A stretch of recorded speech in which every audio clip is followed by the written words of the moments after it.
ઓમ નમો નારાયણ. હું અરુણાબેન પી ગોસ્વામી સુરતથી તમારું સ્વાગત કરું છું અરુસ કિચનમાં. તો આજે આપણે બનાવશું ફણસીનું શાક. તો એના હારું આપણે આ ફણસી લીધી છે, 500 ગ્રામ છે. તો એકદમ આ રીતની કૂણી હોય એવી જ લેવાની એમ. અને બીજા મસાલામાં આપણે ડુંગળી 3 લીધી છે. અને બીજા આ મસાલા આપણે આખા ધાણા લીધા છે 1 મોટી ચમચી, અને સફેદ તલ 1.5 ચમચી જેટલા, અને 1 નાની વાટકી આપણે સિંગદાણા લીધા છે, ને થોડુંક આપણે ટોપરું લીધું, અને લાલ મરચાં થોડાક સૂકા, અને થોડુંક લસણ વઘાર માટે, અને નોર્મલ રેગ્યુલર મસાલા જોહે, જીરું ને હળદર, મીઠું, હિંગ, એ બધું, તેલ જોહે, અને પાણી જોહે. બસ આટલી વસ્તુ આપણે જરૂર પડશે. તો પહેલાં આપણે પાણી ગરમ મૂકશું. તો ગેસ ચાલુ કરશું, નામાં આપણે પાણી નાખશું.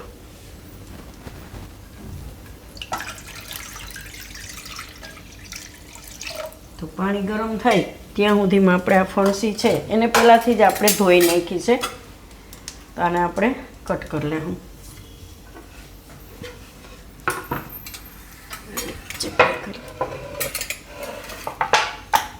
તો આને આપણે થોડીક લાંબી સુધારવાની છે, મોટા ટુકડા કરવાના છે. આ રીતે એને કાપી અને આ રીતની આપણે થોડીક લાંબી સુધારશું. લોકમરભાઈ મસ્ત સુધારે, પણ એવું આપણને આવડે નહીં પાછું. તો આ રીતની આપણે સુધારી લેવું. તો આપણે બધી સુધારી લીધીશ ને પાણી ગરમ થઈ ગયું. તો આમાં આપણે નાખશું થોડુંક મીઠું, એટલે મીઠું ચડી જાય એમ. તો એને આપણે આમાં નાખી દેવું.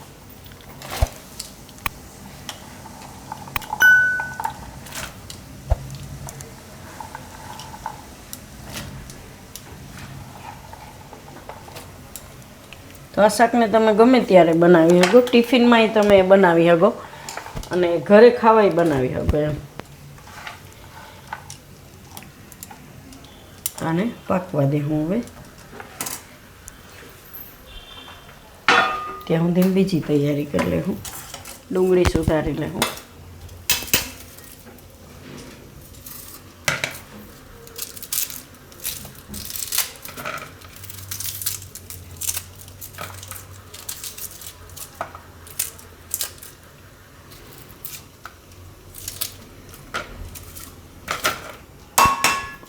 તો ડુંગળી આપણે ઝીણી થોડીક સુધારશું આ રીતની.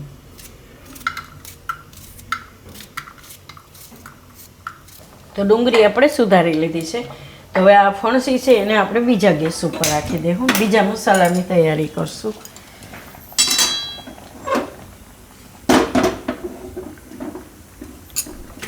અહીંયા આપણે મસાલા બીજા શેકી લેવું. આમાં આપણે સિંગદાણા નાખી દઈએ, અને સફેદ તલ, અને ધાણા, થોડુંક આપણે એમાં આખું જીરું નાખીશું.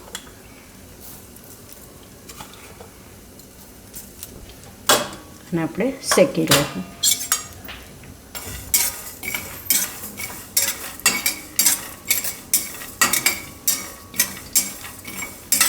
થોડોક આનો કલર ચેન્જ થાય એવું શેકી લેવું. ગરમ થાય એટલે પછી વાર નહીં લાગે એને.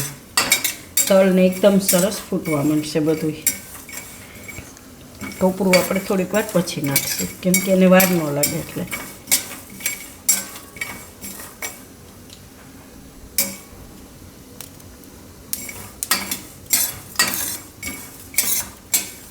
બરવા નહીં દેવાનું, નહીં તો એનો સ્વાદ ફેર પડી જાય.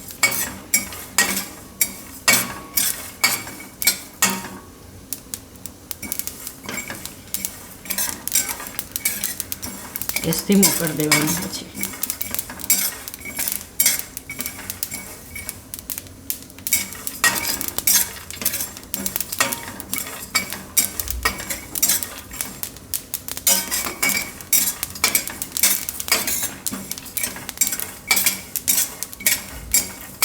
હવે આપણે મરચાં નાખી દઈશું.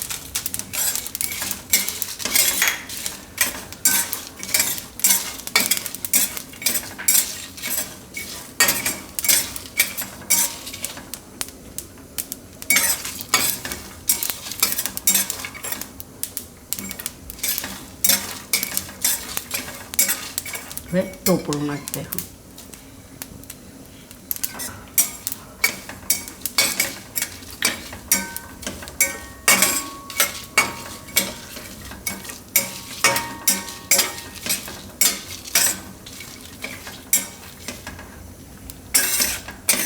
ગેસ બંધ કરી દે. હું તો ગરમ છે તો એમાં એકદમ સરસ શેકાઈ જાય.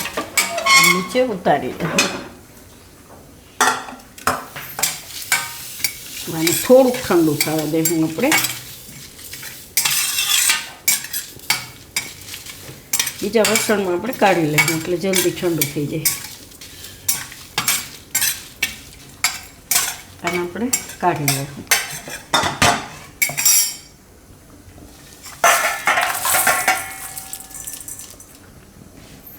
ને ઠંડુ થવા દેવું. આ ફણસી આપણે હવે ચેક કરી દઉં.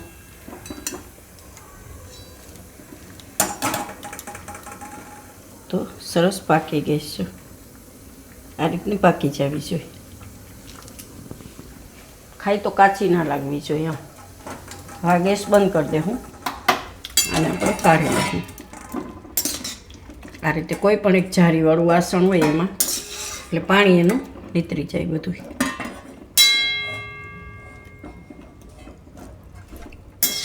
તો ફણસી આપણે આમાં બધી કાઢી લીધી છે અને મસાલો આપણે ઠંડો થઈ ગયો છે. આને આપણે હવે પીસી લેવું. તો આ મિક્સરની જાર લીધી છે, એમાં બધો મસાલો લઈ લેવું.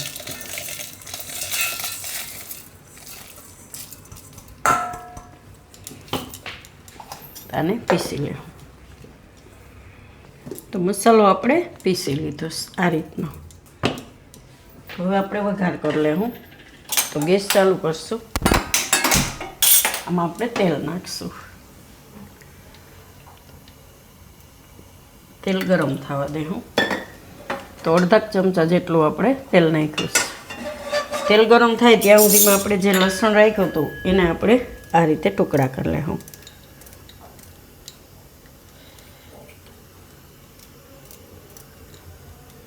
વઘાર માટે.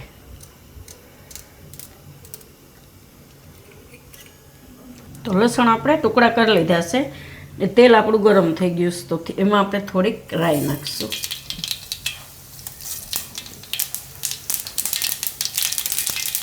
અને લસણ નાખીશું.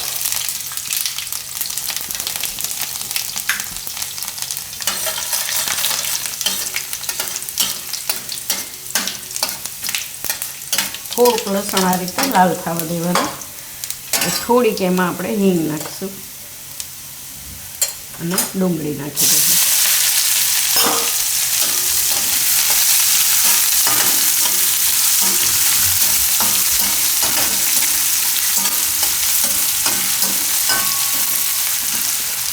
તો ડુંગળી થોડીક વાર પકાવી લઈશું આપણે આમાં.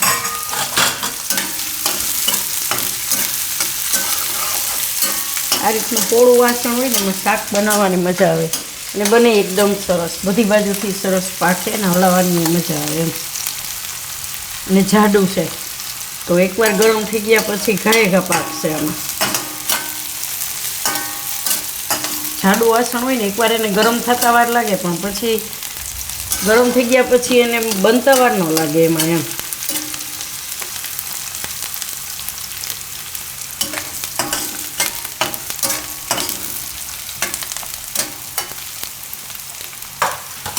આમાં આપણે મસાલા નાખીશું. બીજા થોડીક હળદર નાખીશું અને ધાણા જીરું નાખીશું અને મીઠું થોડુંક. કેમ કે આપણે બાફવામાં નાખ્યું હતું એટલે આમાં બહુ વધારે નહીં નાખીએ. પછી ટેસ્ટ કરીને જોઈ લેવાનું, જરૂર પડે તો નાખવાનું.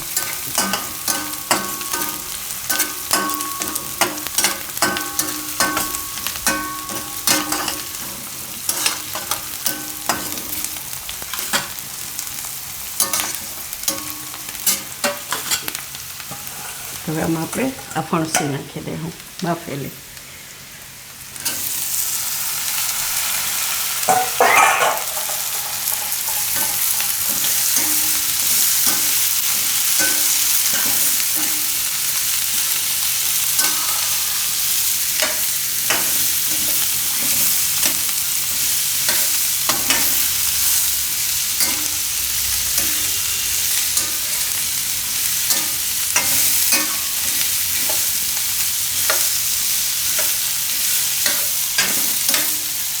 હવે આમાં આપણે આ મસાલો છાંટી દઈએ.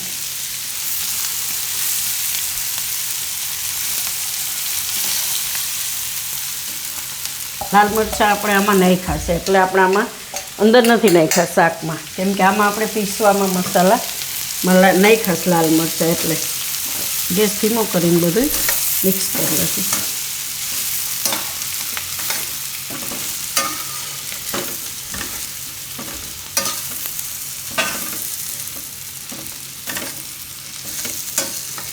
બધા મસાલા આપણે આમાં મિક્સ કરી લીધા છે. હવે થોડુંક એમાં પાણી આપણે છાંટશું. તો એ પાણી આપણે આ જે ફણસી બાફેલું પાણી છે એ નાખીશું થોડુંક અમુક આ રીતે. મસાલો બધો એકદમ સરસ થઈ જાય મિક્સ.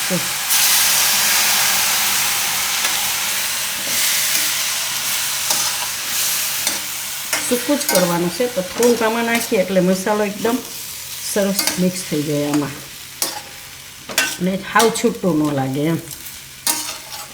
ને એમાં આ જ પાણી વાપરવાનું. આપણે ફણસી ધોઈને જ બાફી છે.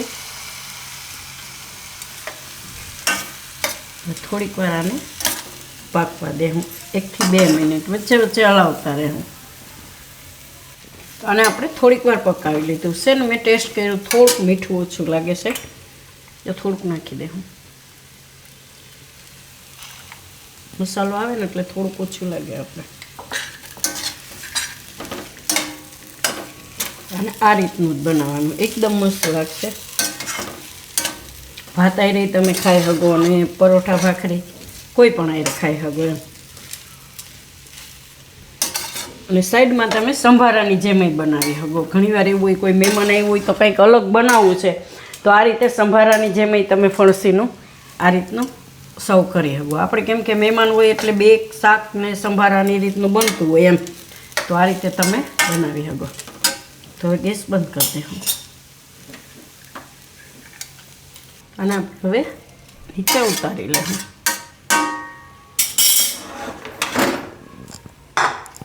અને પ્લેટમાં કાઢી લે હું.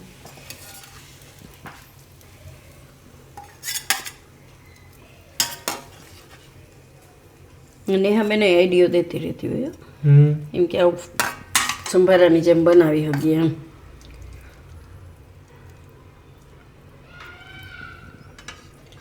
મસ્ત લાગશે. અને બાફેલી ફણસી છે એકદમ મસ્ત બફાઈ ગયેલી છે. અને મસાલો એ બધો એકદમ સરસ શેકીને આપણે બનાવ્યું તો એની સુગંધ એવી સરસ આવશે, એ સ્વાદમાંય સરસ લાગશે.